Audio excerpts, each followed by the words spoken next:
Slogan দিছো ছেলে হোক মেয়ে হোক, দুটোর বেশি নয়, একটা হলে ভালো হয়, না হইলে আরো ভালো। ঠিক নেই? এরপরও তোমার ঘরে সন্তান কম, খাওয়ার মধ্যে শান্তি নাই, টাকার অভাব নাই, বাজারের অভাব নাই, আর হুজুরের ঘরে সন্তান বেশি, কোনোদিন না খাইয়া মরে নাই। কারণ তার ৫-১০ হাজার টাকার মধ্যে লাখ টাকার বরকত। কয় কেমন? কয় তুমি ৩ প্লেট খাইলেও পেট ভরে না, আর হুজুরেরা ১ প্লেট ৪ জনে খাইয়াও পেটে জায়গা হয় না। এর নাম বরকতি খানা। তুমি খাওয়ার পরে ৫ মিনিট পরে কয় যে বাথরুমের দরজার তালা খোল। মাওলার কুদরত বুঝবে না, কপাল পুড়ে গেছে। এভাবেই দুনিয়া চলবে, বয়ানও চলবে, গাঞ্জাখোর গাঞ্জাও খাইবে, এভাবে দুনিয়া চলবে। কিয়ামতের দিন এরকম কেউ ফিডা খাইবে, কেউ জান্নাতে যাবে। দুনিয়াতে চলতেছে না, কারো হাতে হ্যান্ডকাপ, জেলখানায় যাইতেছে, কেউ আবার সরকারি গাড়ি দিয়া পতাকা লয়ে ঘুরতেছে। কিয়ামতে এরকমই আল্লাহর প্রিয় বান্দারা পতাকা লয়া ভিআইপি গাড়ি দিয়া, সামনে পেছনে সিকিউরিটি গার্ড থাকবে, হ্যাঁ, স্বাগতম দিয়ে জান্নাতে যাবে। আর যারা আল্লাহর বিরুদ্ধাচরণকারী, এদেরকে হ্যান্ডকাপ লাগায় জাহান্নামে নিয়ে যাবে। ওয়াসিকাল্লাযীনা কাফারু ইলা জাহান্নামা যুমারা।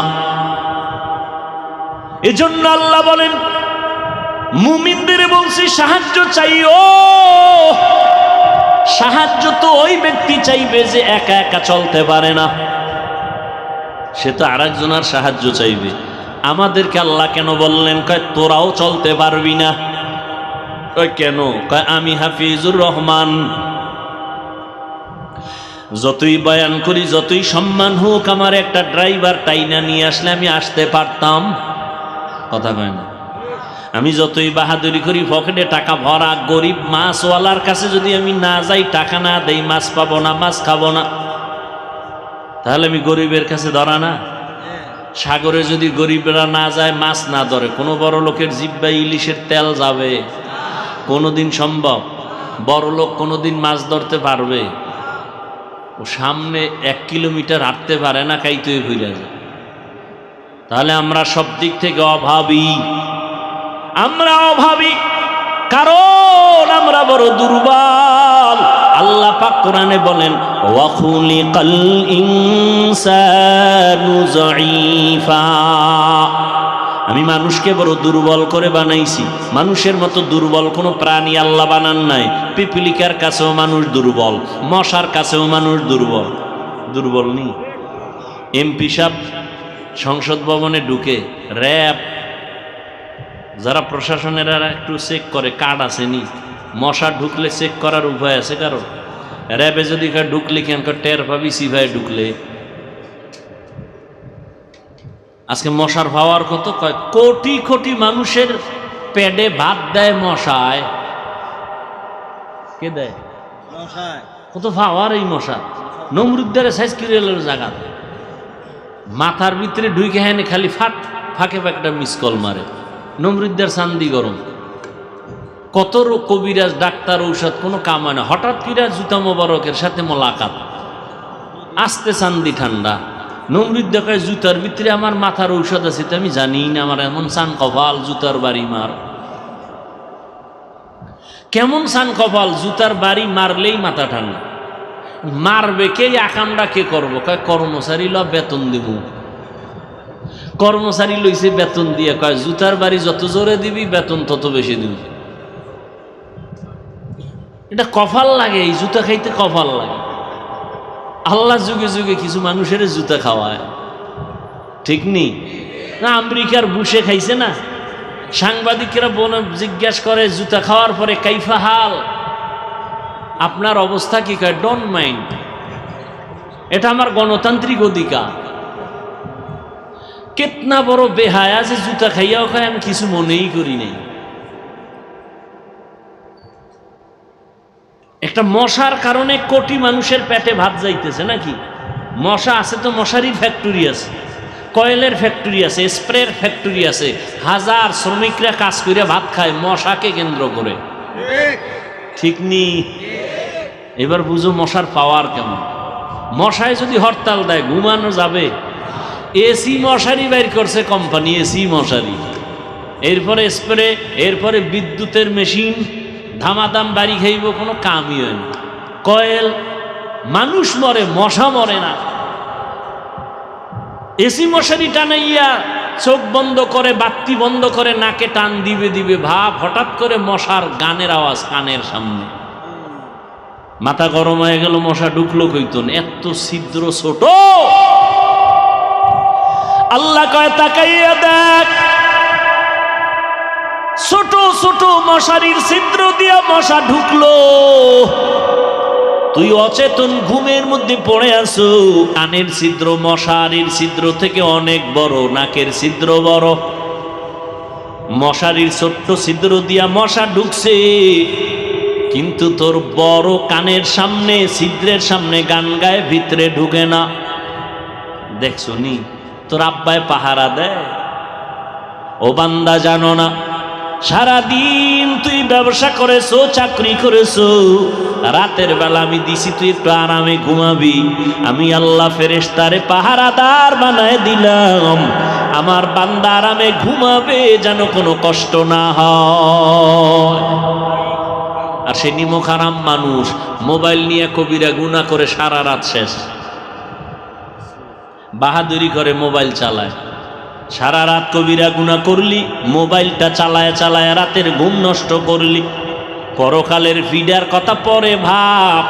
নগদ ক্ষতি হইছে, তোর চোখের পাওয়ার গেছি গা, হার্ট দুর্বল, কিডনি দুর্বল, ব্রেন দুর্বল, মাথা ব্যথা বেশি বেড়ে গেছে, বুকে ব্যথা বেড়ে গেছে, ঠিক নেই?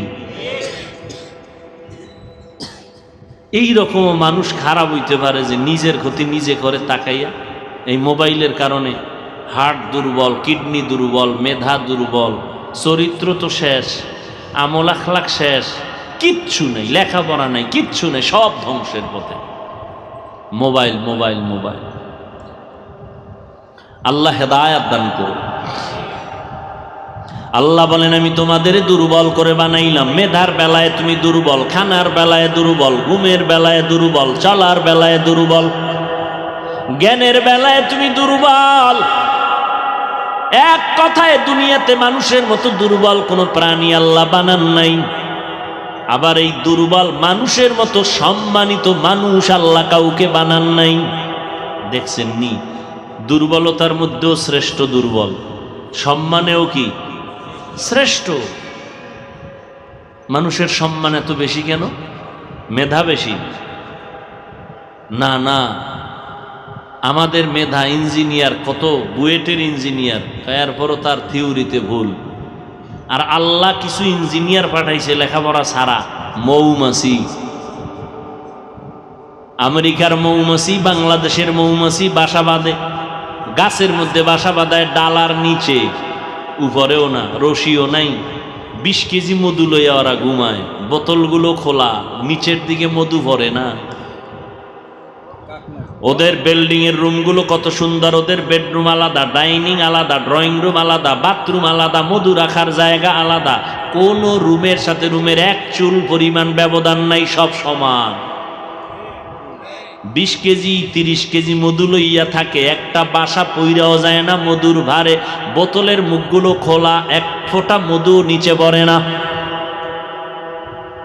আর কেমনে আল্লাহরে চিনবা? ওই মালিকের চিনো। এত সুন্দর ইঞ্জিনিয়ার বানাইছেন যে ইঞ্জিনিয়ারের থিওরিতে কোনো ভুল নাই। যিনি বানাইছেন সে আল্লাহ কেমন দয়ার মালিক। এরে মানুষ বুঝো, আল্লাহ তাআলা বলেন, তোমারে দুর্বল করে বানাইছি, তোমার দুর্বলতাটাই হলো সম্মানের কারণ। ওই মানুষের মধ্যে আবার নারীরা দুর্বল, এজন্য পুরুষের থেকে নারীদের মর্যাদা, কথা হয় না কেন, মর্যাদা বেশি কেন? নারীরা জ্ঞানী। নারী যদি 1000 ডিগ্রি নেয়, পুরুষের জ্ঞানের ডবল হবে না, কারণ এটা সৃষ্টিগতভাবে আল্লাহ পাক কলম দিয়ে রাখছেন, নারীদের জ্ঞান হবে পুরুষের তুলনায় কম। এরে নবীর উম্মতের দল, তবে নারীদের মর্যাদা সবার উপরে। নবী না, সব নবীদের মা। আলেম না আলেমের মা, হাফেজে কোরআনের মা, সাহাবায়ে কেরামদের মা, আম্মা জানদের এত সম্মান আল্লাহ দান করেছেন, জমিনে আর এত দামি সম্পদ আর নাই। নবী বলেন, ও দুনিয়ার উম্মত, আমি মুহাম্মদ এত দামি একজন নবী, আমার একটা ছেলেও নাই, আমি 4 কন্যার বাবা, আমার একটা ছেলে নাই। মক্কার কাফের মুশরিকেরা গোরে আর কয়, মুহাম্মদ মইরা গেলে ওর বংশ রক্ষা করার কেউ প্রশংসা করার থাকবে না, কারণ ওর ছেলে নাই। আমারে তুচ্ছ তাচ্ছিল্য করত। আল্লাহ আমারে সান্ত্বনা দিয়া কয়, ইন্না আতাইনাকাল কাউসার, ও নবী আমি আপনাকে কাউসার দিলাম, এই কাউসারের দ্বারা আপনি চলিয়া গেল জমিনে আপনার সম্মান ঠিক থাকবে, পরকালেও থাকবে।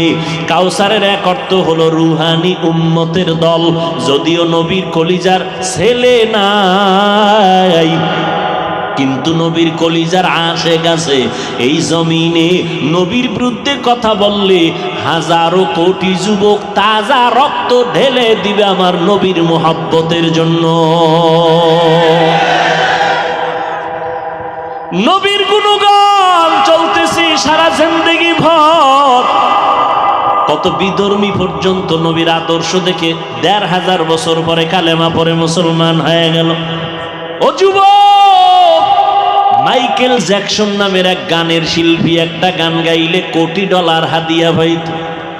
টাকার পাহাড় বানাইয়া মাইকেল গান গায়ার কয়, আমি 150 বছর বেঁচে থাকবো, এর আগে মরব না। এরপরে আজরাইলের সাথে পরামর্শ করব, মরব কবে, কয় বছর থাকবে? কমপক্ষে 150 বছর। কয় 150 বছর বাঁচতে হলে কি লাগবে? কয় অল টাইম খানা দানা চেক করে খাও। প্রায় 20 জন ডাক্তার মাইকেলের ডাক্তারি করে, চেক আপ করে, মাইকেলরে পাহারা দেয়। এরপরে হাতের সাথে কারো হাতে হ্যান্ডশেক করে না, কারণ যদি জীবাণু ঢুকে যায়। কিন্তু আল্লাহর কুদরত, এই মাইকেল যুবক, ওর গানের জন্য গোটা দুনিয়ার মিডল ইস্টের ইংরেজরা পাগল, যুবক যুবতীরা পাগল, ঠিক নি? ওই মাইকেল 50 বছর যখন হলো, এরপরে আর যাইতে পারে নাই। একদিন খানা খাইয়া ঘুমাইছে, প্রতিদিনের মতো ডাক্তাররা চতুর্পার্শ্বে বসে আছে। এখন মাইকেল অল্প ঘুমায় যাবে, গানের অনুষ্ঠান আছে, তার শিফট আছে, যাবে কিন্তু উঠেই না। ডাক্তার দীর্ঘ টাইম অপেক্ষা করে, শরীরে হাত দিয়ে দেখে পুরো বডি বরফ হয়ে গেছে, কাঠের মতো শক্ত। ডাক্তার চিৎকার দিয়া কয়, মাইকেল জমিনে জিন্দা নাই। 150 বছরের মাইকেল কত সময় গেল? মাত্র 50। কয়দিনের যৌবনের বাহাদুরি করবি রে যুবক? ও আল্লাহর গোলাম, দুনিয়াতে এমন কোনো জিনিস নেই যেটা মেরামত করা লাগে না। স্থায়ী কোনো জিনিস আছে না? স্বর্ণ হাতে দাও, ক্ষয় হয়ে যায়, আবার মেরামত করো। বিল্ডিং করো, রং উঠে যায়, আবার মেরামত করো। তোমার হায়াতটা কয়দিন, যৌবনটা কয়দিন? তোমার হায়াতও একদিন শেষের দিকে যাবে, ভাটা লাগবে বরফের মতো, তোমার হায়াতটাও শেষ হয়ে যাবে। ও আল্লাহর বান্দারা, আল্লাহ পাক রব্বুল আলামিন দুর্বলতা দিয়া, আল্লাহ কয় বান্দা নরম হইয়া চল, মাস্তান মাস্তান ভাব অন্তরে নিস না। দুর্বল হইয়া গরম ভাব দেখাইলে পরিণাম ফল ভালো না। নমরুদ গরম ভাব দেখায় টিকতে পারে নাই, ফেরাউন টিকতে পারে নাই, সাদ্দার টিকতে পারে নাই, কারুন টিকতে পারে নাই।